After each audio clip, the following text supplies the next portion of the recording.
Halo, assalamualaikum warahmatullahi wabarakatuh. Ketemu lagi dengan Ustadz Coki di sini dalam pembelajaran bahasa Indonesia. Apa kabar anak-anak? Ustadz harap kalian dalam keadaan sehat-sehat dan dalam lindungan Allah Subhanahu wa Ta'ala. Oke, kita akan belajar seperti biasa. Tapi alangkah baiknya sebelum kita memulai pelajaran kita pada kali ini, kita membaca basmalah terlebih dahulu. Bismillahirrahmanirrahim. Oke, adapun materi yang akan Ustadz sampaikan pada kali ini adalah fungsi tanda titik dua, ya. Nanti seperti apa kita akan bahas, ya, kita akan pelajari apa sih fungsi dari tanda titik dua ini. Namun sebelumnya Ustadz akan menyampaikan dulu tujuan pembelajaran kita pada kali ini adalah dapat memahami dan menerapkan penggunaan tanda titik dua dalam kalimat ataupun paragraf, ya. Ini masih berkaitan ya dengan materi kita sebelumnya, yaitu tanda titik dan tanda koma. Ya, tapi yang ini kali ini adalah titik dua. Nanti kita akan pelajari lagi. Oke, langsung ya. Oke, kita langsung masuk ke materi ya. Tapi sebelumnya Ustadz mau tanya dulu nih. Kalian pasti sudah tahu ya tanda titik dua itu seperti apa ya. Dia seperti tanda, kalau dalam matematika itu seperti tanda bagi ya, titik dua. Bukan titik dua berjajar ya, tapi dia atas dan bawah gitu. Oke, kita langsung aja. Untuk pemakaian tanda baca titik dua ini fungsinya seperti apa? Yang pertama kita lihat di sini, fungsi tanda titik dua yang pertama adalah dipakai pada akhir suatu pernyataan lengkap yang diikuti pemerincian. Itu seperti apa? Kita lihat contoh kalimat berikut ya. Mereka memerlukan perabot rumah tangga titik dua, kursi, meja, dan lemari. Jadi di sini fungsi dari tanda titik dua ini menggantikan kata yaitu ya, adalah, seperti itu ya. Kita ulang lagi ya. Mereka memerlukan perabot rumah tangga titik dua, kursi, meja, dan lemari ya. Jadi dirinci perabot rumah tangganya itu dirinci apa aja, kursi, meja, dan lemari. Oke ya. Sedangkan fungsi yang kedua, tanda titik dua ya dipakai sesudah kata atau ungkapan yang memerlukan penjelasan.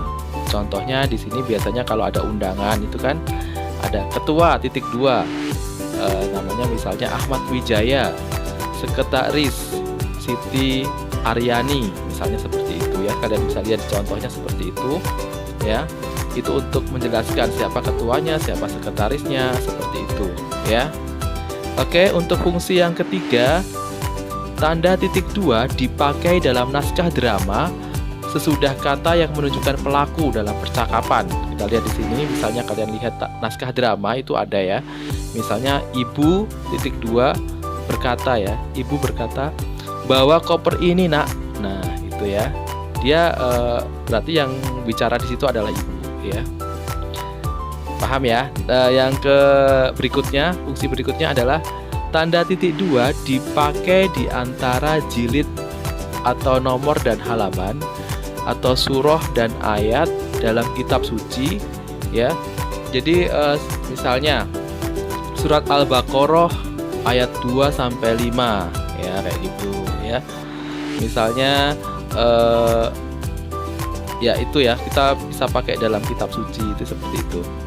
Tapi di sini ada catatan juga, tanda titik dua ini yang terakhir ya. Tanda titik dua tidak dipakai jika perincian atau penjelasan itu merupakan pelengkap. Misalnya seperti ini. Kita memerlukan kursi, meja, dan lemari. Ya. Dia tidak dikasih kita memerlukan titik dua gitu enggak, tapi